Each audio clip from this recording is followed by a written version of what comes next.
For thousands of years, people have assumed that empires rise because of armies, because of conquest, and because of brute force pushing borders outward. We're taught that history is written in battles, that power comes from swords, and that nations are shaped by soldiers, not by something as ordinary as money. But this is only half the truth, because more than 2,500 years ago, the Persian Empire quietly discovered a tool far more powerful than any spear or chariot. A tool so modern, so advanced, and so influential that it allowed them to control entire civilizations without ever touching them. Persia didn't just build one of the largest empires in history. It built the world's first financial empire, a system where coins, infrastructure, taxation, and economics became more decisive than weapons. And the irony is that the very financial machine that helped Persia dominate the ancient world also helped destroy it. Today, as modern nations struggle with inflation, debt, overexpansion, and political fragmentation, Persia's story feels less like ancient history and more like a warning echoing across millennia. Understanding how Persia used money to rule the ancient world and how that system ultimately collapsed reveals patterns we are living through again in real time. To understand Persia's financial revolution, we must first understand the world before the Persians rose to power. The Near East before Cyrus the Great was a fractured landscape of kingdoms, city-states, tribes, and cultural enclaves. Babylon, Lydia, Egypt, Media, Elam, the Greek cities, they all lived by different rules. They used different currencies, different measurements, different tax systems, and different trading customs.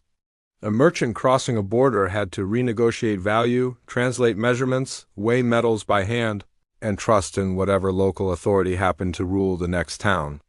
Nothing was standardized. Nothing was interconnected. Governments collected taxes irregularly, often violently, and usually in kind grain, livestock, cloth, metals, anything of value. The idea of a unified monetary system across thousands of kilometers simply didn't exist.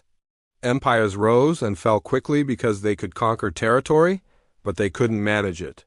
Conquest was easy. Long-term governance was nearly impossible.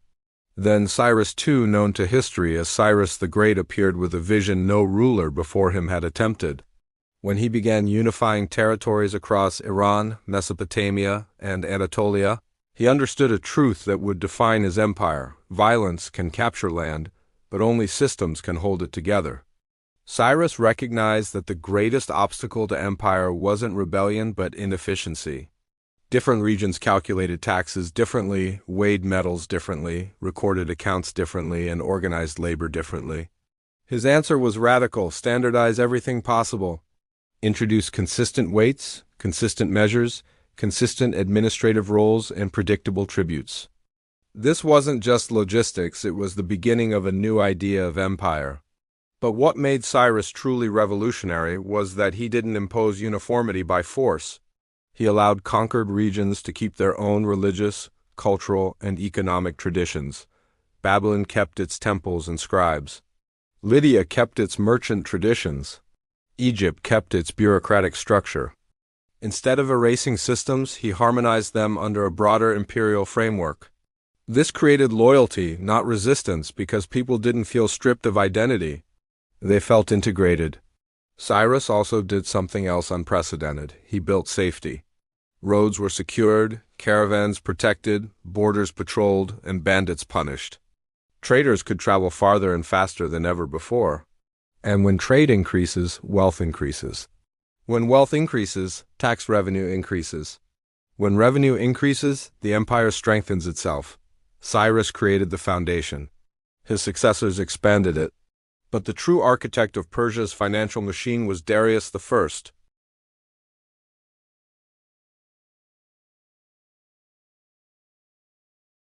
When Darius came to power, he inherited a massive empire, but one that needed structure. He transformed Persia from a loose collection of territories into a coordinated economic organism. One of his greatest achievements was the Royal Road, a 2,700-kilometer highway stretching across the empire. This road wasn't just a physical structure. It was an economic artery. Messages that once took months could travel in a matter of days. Tax collectors, merchants, soldiers, and administrators moved with unprecedented speed. In economic terms, Darius had created the world's first high-speed data network. Faster communication meant faster control. Faster control meant more predictable revenue. More predictable revenue meant the empire could grow confidently and sustainably. Darius then restructured the empire into satrapies provinces, governed by satraps who collected taxes, oversaw local economies, and maintained law and order. Yet they were monitored by imperial inspectors and financial auditors who ensured that wealth reached the capital. This created a perfect balance: local autonomy with central oversight. Regions could maintain their culture and traditions, but they were tied into a larger imperial system that ensured consistency. This is where the financial revolution truly took shape. These weren't regional coins like those in Lydia or Greece. These were empire-wide instruments of trust. Every coin minted had identical weight, purity, and value. For the first time in human history, millions of people across 3 continents could trade with a single, universal currency backed by a powerful state. This lowered friction, increased long-distance commerce, and allowed Persia to influence regions it didn't fully control simply by dominating the market. The coin wasn't just money, it was political power. Darius also introduced a rational tax system, something unheard of in the ancient world. Each satrapy was assessed based on its population, resources, and productivity. Some paid in silver, others in agricultural goods, others in horses or specialty products. Taxes were predictable, recorded, and stable. Farmers and merchants could plan ahead. Productivity increased because people understood exactly how much they would lose and how much they could keep. This was fiscal science centuries before such a concept existed. Darius also allowed markets to flourish privately while the state managed infrastructure and security. This hybrid model of free market supported by a strong central authority created a dynamic and prosperous economy. Private individuals enriched themselves. The empire enriched itself through their activity. Persia had become the world's first economic superpower, ruling not through fear but through finance. But every strength carries the seed of its own weakness. Persia's financial power, its roads, trade, taxation, and coinage ultimately created vulnerabilities that slowly eroded the empire from within. As time passed, the central government demanded more revenue to support its growing administrative and military systems. Some satraps increased taxes beyond official limits, others manipulated records, and others pocketed wealth for themselves.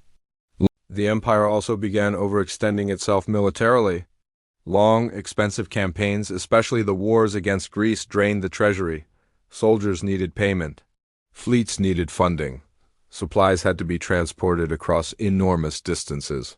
The Persian financial machine had once fueled expansion. Now expansion consumed the financial machine. Meanwhile, silver production increased across the empire, flooding the market. Too much money in circulation caused inflation. Prices rose, savings lost value. Merchants demanded higher compensation, soldiers demanded higher pay. The system that once created prosperity now created instability. Corruption within the satrapy system became uncontrollable. Some satraps minted counterfeit coins. Some withheld taxes. Some negotiated with foreign powers like the Greeks. The decentralized model that had once allowed Persia to govern diverse peoples now allowed ambitious local leaders to undermine the center. The empire grew weaker not because of external pressure, but because internal trust had collapsed. The final blow was psychological. People no longer believed in the system. When money loses trust, so does the state. By the time Alexander the Great invaded, Persia was not the strong, unified power it had been a century earlier. It was fractured, exhausted, and financially strained. Alexander did not defeat a superpower. He defeated an empire that had already hollowed itself out. When Persia fell, the consequences were catastrophic for the ancient world. Trade slowed dramatically. Regional economies regressed, local rulers lost protection, creating instability. The standardized currency system fragmented. Infrastructure fell into disrepair. Economic networks that had taken a century to build collapsed almost overnight. The world became poorer, less connected, and more isolated. It took centuries before Rome and later the Islamic caliphates rebuilt anything resembling Persia's economic integration. Persia's fall proved something timeless. When a financial empire collapses, the world collapses with it. Persian rulers did try to fix the crisis before it was too late, but each attempted solution only made things worse. Raising taxes fueled rebellion. Debasing currency destroyed trust. Increasing military spending drained the treasury faster. Attempting to centralize power alienated local elites who resisted or rebelled. Cutting infrastructure spending weakened economic networks even more. Persia tried to treat symptoms rather than root causes: overextension, inflation, corruption, and loss of public confidence. By the time reforms were attempted, the system was already breaking apart. And this is where the story becomes uncomfortable for the modern world. Because the same patterns that built and broke Persia are visible today in nations across the globe. The U.S. uses the dollar as a tool of influence exactly as Persia used the Daric. China expands trade networks through infrastructure just as Persia used the Royal Road. The European Union relies on standardized money to hold diverse nations together just as Persia once did. Inflation today mirrors the Persian silver glut. State-level tensions in federal systems mirror the satrapy tensions. Infrastructure breakdowns mirror the decline